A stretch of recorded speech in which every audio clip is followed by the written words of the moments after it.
Muy bien, ya estamos en el aire. Veo aquí en la tablet que hay personas que me han grabado mensajes largos.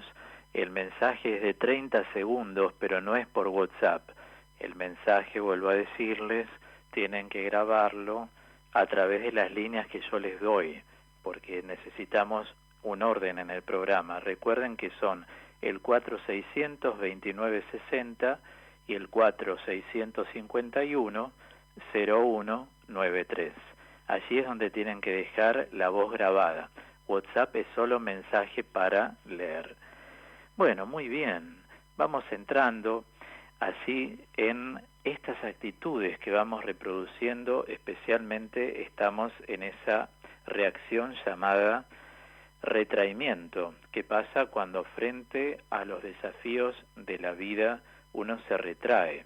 Bueno, podemos decir hoy de entrada, para acoplarnos a programas anteriores de otros domingos, que es necesario evaluar esta situación, porque de lo contrario hay una tendencia a paralizarnos.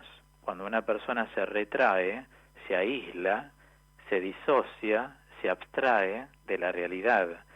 Y eso no es bueno, porque siempre que hay desafíos, hay que tratar de no instalarse en el desafío, sino atravesarlo, ¿no? Y afrontarlo. La vida, ciertamente, como dice el mismo San Pablo y también la carta a los Hebreos, se utiliza un término que es combate. Combate es un término muy utilizado dentro de la teología de San Pablo. Y la vida es un combate en el sentido no neurótico, en el sentido de que los desafíos son diarios. Levantarse, comenzar el día, organizarse, qué es lo que uno va a hacer, los horarios, hacer opciones, concentrarse en un buen presente para lograr objetivos futuros saludables y reconfortantes en cada etapa de la vida. En esta pandemia también podemos darnos cuenta cómo sirve para que el hombre recapacite, sacando algo positivo, porque lógicamente la pandemia en sí misma es algo negativo, lo hemos dicho desde el inicio, ¿no? Desde el mes en que surge todo aquí en marzo. Pero también uno tiene de estas cosas que sacar alguna sustancia que le sirva. Por ejemplo, mucha gente que me escribe en la semana me comenta que se ha vuelto a acercar a Dios. Otros me comentaron que se habían ido a otros grupos de cristianos y a través, yo se los dije esto al aire, de mis programas volvieron a la vida de la Iglesia Católica. Mucha gente me está diciendo que volvió a encontrarle un sentido a la Eucaristía.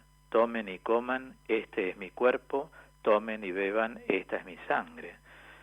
Otras personas me hablan de aspectos éticos de la vida que valoran más su presente y tratan de valorarlo, y está muy bien, y como les dije, toda persona que vive el presente puede siempre proyectarse en un futuro, porque el futuro solamente se construye desde el presente. Y si alguien dice, bueno, pero dado los casos, todo lo que vemos, no hay animosidad, todo depende de los ojos que están mirando la vida.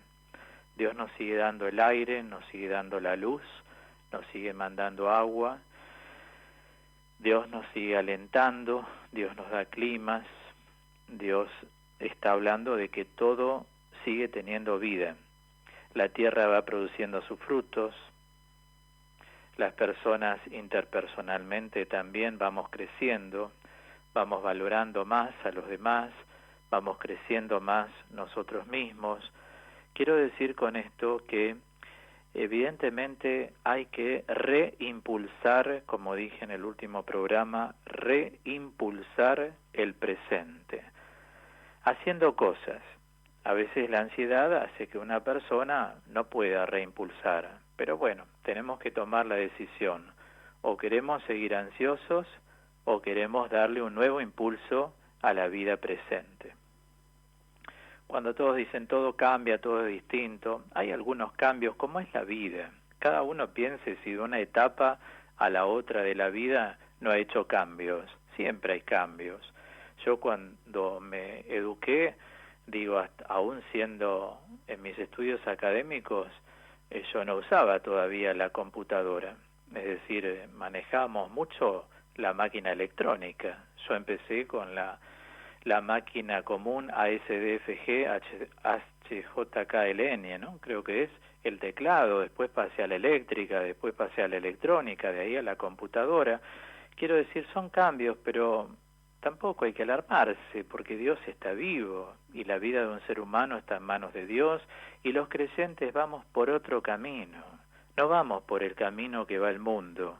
Por eso no consuman del mundo lo que no tiene aval en la palabra evangélica.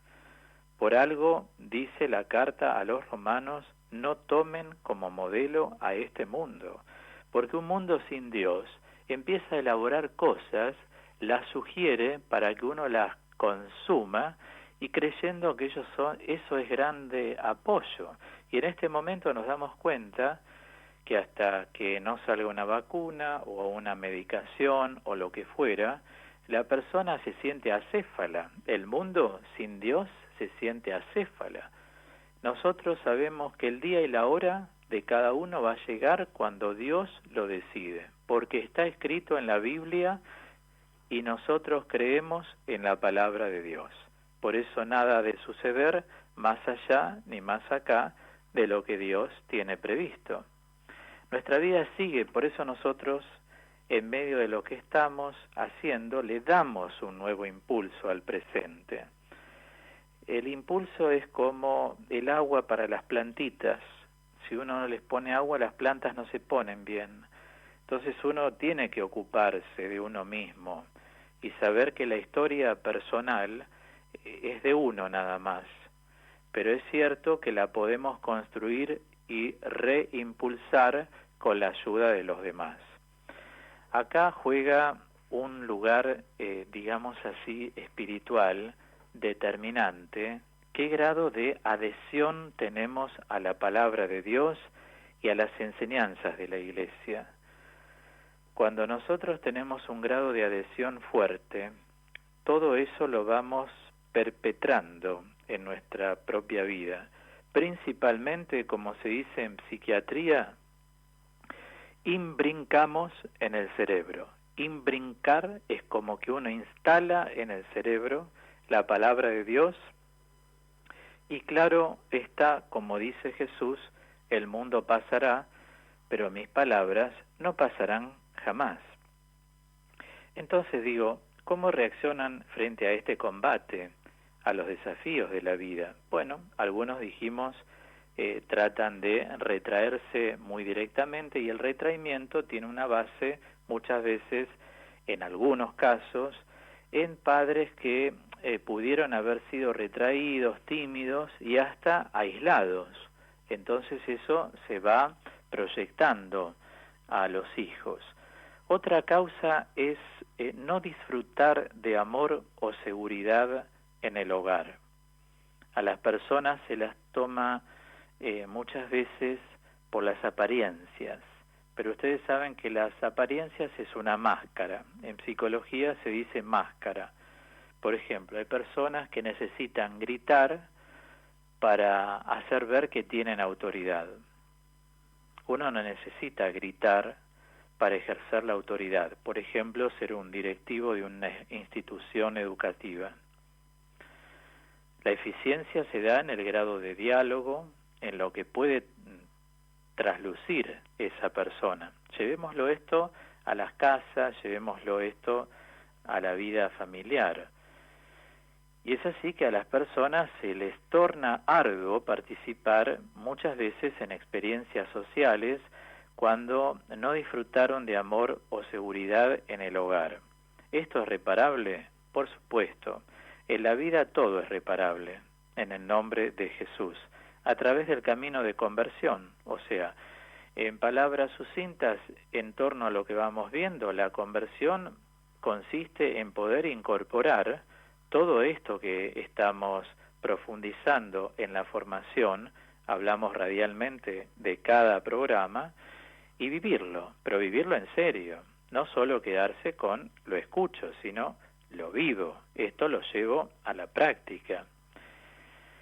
En otros casos se ha formado, y otra causa del retraimiento es la conducta retraída en gran parte por falta de oportunidades para efectuar contactos sociales en la niñez.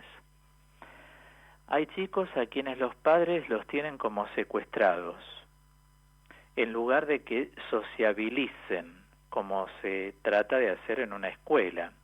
A veces uno nota niños desde el jardín. Yo estuve 23 años en una coordinación de pastoral, es decir, que me ha servido mucho, turnos mañana y tarde, como para darme cuenta de esta realidad en vivo, ¿no? Hay niños en jardines que son chicos, son chiquitos, por supuesto, muy retraídos, pero eso se debe a que los padres tampoco los sociabilizan. No digas, no le hagas, no esto, y eso tampoco ayuda. ¿Es reparable? Claro, estamos diciendo, sí, todo es reparable. Lo que hay que hacer es ponerse en camino para estar en el camino.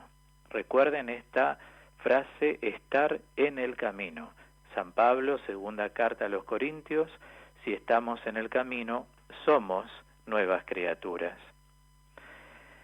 El niño, por ejemplo, se me ocurre del ambiente rural, puede que no tenga compañeros de juego de su edad y quizás no adquiera las destrezas sociales normales preescolares, pero por eso también es importante que un niño rural de ese ambiente tenga acceso a una escuela, porque se encuentra con otros y van sociabilizando. Es muy importante sociabilizar, así como lo he dicho a la luz de un comentario que hice respecto del psiquiatra Pichon Rivière. Él sostiene que una persona, sin entrar en el plano de la fe precisamente, puede proyectar la esperanza. Para nosotros, lógico, queda claro que nuestra esperanza es Jesucristo, pero es un modo de usar la palabra, porque así como existen las virtudes a un nivel sobrenatural, también hay virtudes que son naturales. Entonces también existe la virtud de la paciencia a nivel natural. Otra cosa es a nivel sobrenatural. Joseph Pieper es un filósofo, ha escrito un tomo muy importante que yo usé mucho en mi formación. Ahí habla de las virtudes humanas, o sea, las cosas que califican a las personas. Por ejemplo, hay personas que se destacan por ser muy amables, otras por ser muy hacendosas, otras por ser muy sociales, en el buen sentido, de un servicio que presta a los otros. Hay personas que se caracterizan por su generosidad. Hay personas que se caracterizan por su bondad. Hay personas que se caracterizan por el espíritu de servicio que tienen. Y hay otras personas que se caracterizan porque son muy atentas, están atentas a la realidad de los otros. Entonces, proyectar la esperanza, él decía, consiste en, se los digo en pocas palabras, mover las redes vinculares, o sea, vincularse con los demás. Volvemos a la base. El término que estoy usando es sociabilizar, no perder los contactos, porque cuando uno va perdiendo contacto con, se va aislando. Justamente esta semana, a los oyentes cuyos WhatsApps tengo, les envié como regalito de la semana una grabación mía sobre el aislamiento. Y muchos me han respondido y han hecho comentarios. Muchos agradecen siempre porque son personas muy educadas, y otros hacen comentarios lo bien que les ha venido, bueno, cosas que cada uno evalúa según su propia realidad. Pero el aislamiento es muy importante cuidarlo en el sentido de no caer en él, porque cuando uno corta las redes vinculares se va quedando solo y no es bueno. Es importante que la persona se comunique. Hay distintas formas de comunicarse, ¿no?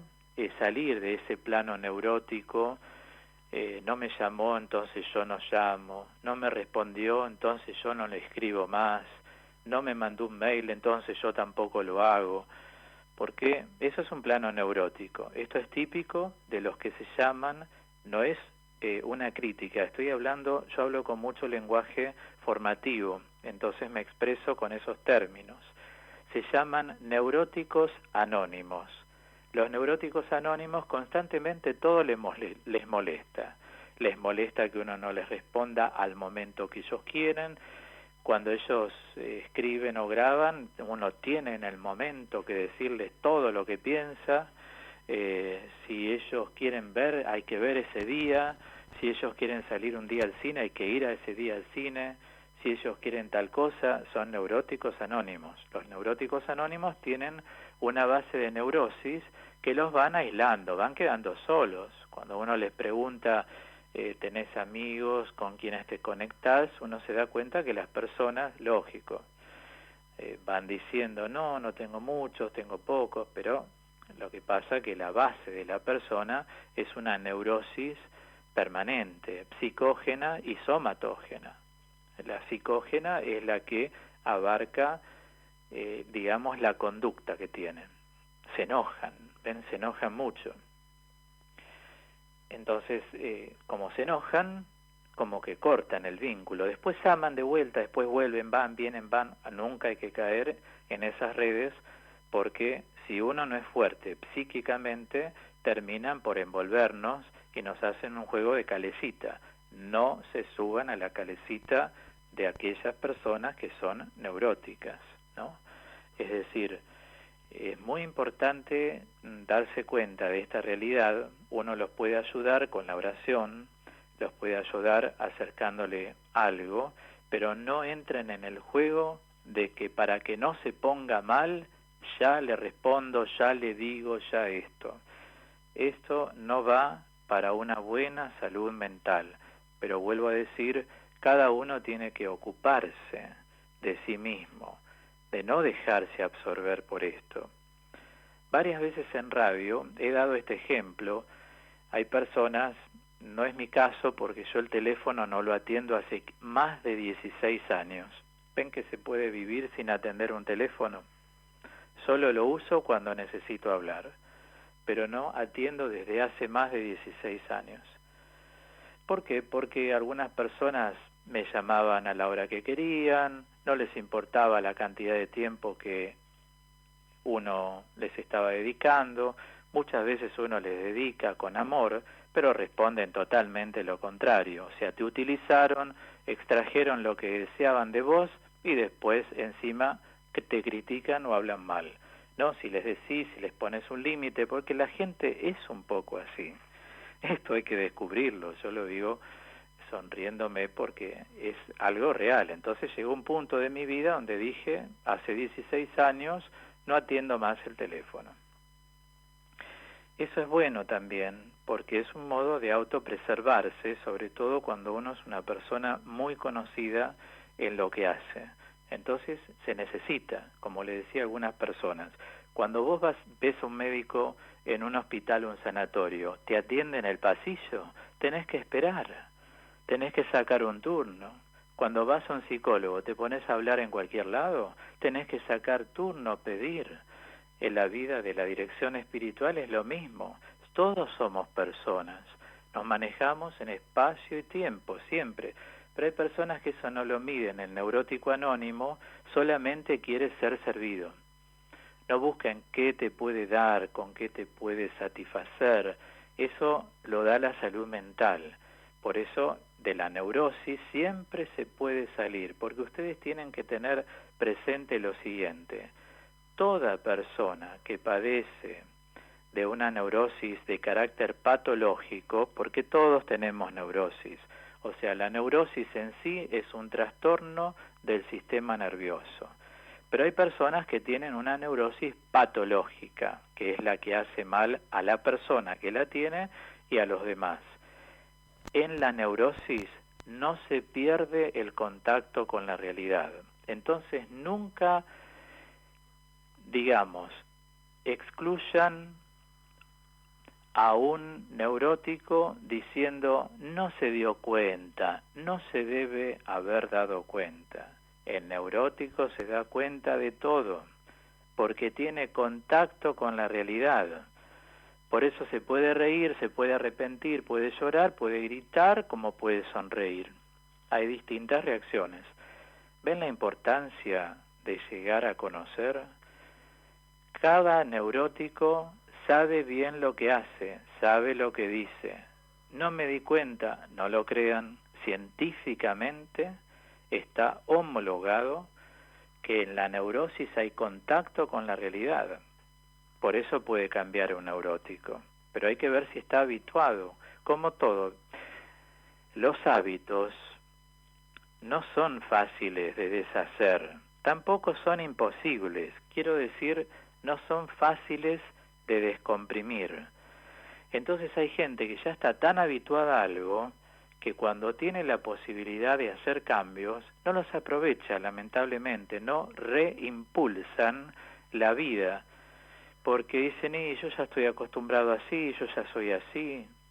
¿Saben cuánta gente que me ha escrito me dice, yo estuve en una vida, era una persona de la noche, varios varones, algunas mujeres también que me han escrito a lo largo del tiempo? Hablo de mi vida radial, 23 años pasados, y era tan distinto. Un día pasé el dial porque estaba mal, estaba con el whisky en la mano, pasaba la radio, lo escuché, me dio paz su voz, escuché lo que dijo y dije, me está hablando a mí.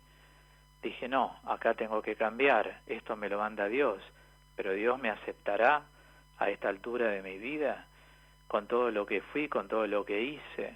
Yo era esto, era lo otro, algunos se drogaban, otros llevaban una vida de prostitución, varones que salían con quienes querían, pero sin límites y todo daba igual. Un día me dijo una persona, ¿cómo salgo de este charco? ¿Cómo salgo? Dígame, me dice en un escrito, ¿no? ¿Cómo salgo de este charco? Y le contesté, basta con tomar la determinada determinación. Está en vos. Nadie te va a sacar del charco con fango, o sea, con agua de barro. Está en vos. Empezá los cambios ahora. Todavía tenés una vida para vivir. Vivila bien, con sanidad. Una vida linda. No sigas la mala vida de la gente que no hace nada en su vida, que no trabaja, que no estudia. A veces cuando se analizan estos temas en algunos equipos de estudio, como a mí me ha pasado con amigos psiquiatras y psicólogos, se dice cómo una persona puede llegar a los 40 años y no haber hecho nada en la vida. ¿Qué hizo durante la vida? Si una persona dice, cuidé a, muy bien, hay una justificación, pero hizo algo, cuidó a su familia, cuidó algo, ¿no? Pero no tiene un estudio, no tiene un trabajo, no sabe qué hacer de su vida. ¿Qué hizo en los 40 años? Porque hay que ocuparse y la vida hay que empezar desde muy abajo. Cuando yo empecé a trabajar a los 16 años en empresa, en escritorio, yo cada vez que lo pienso digo, 16, era un nene. Y yo me iba vestido y con mis trajes y mis sacos y el portafolio y hacer el 5º año en colegio nocturno, después profesorados, carreras, siempre estudiando y trabajando, esto que nos da la cultura del esfuerzo y del trabajo. Por eso valoramos más la vida y tenemos más experiencia de vida, porque uno charla con las personas, uno tiene acceso a las historias, escucha, ve cómo reaccionan los buenos, los malos, los que son más o menos, los que se venden, los que van para donde va el viento. La cultura del esfuerzo y del trabajo. Uy, pobrecito que va a estudiar y trabajar, nada de pobrecito. Uno cuando es joven tiene todas las fuerzas de joven. Hay que salir adelante porque después la vida pasa y se va. Entonces hay que preparar a los jóvenes para el futuro. Esfuerzo, el trabajo y el esfuerzo. No se les va a quebrar la muñeca ni se les va a salir un hombro. Es decir, cuando hay que trabajar, hay que trabajar. Hablamos en términos normales, no hablamos de un término como la pandemia, como la situación mundial en este preciso momento. Hablamos de la vida, de la historia. Se puede salir de la neurosis. Ese es el anuncio que dejo esta noche como reflexión para que todos lo evaluemos, porque todos tenemos realidades distintas.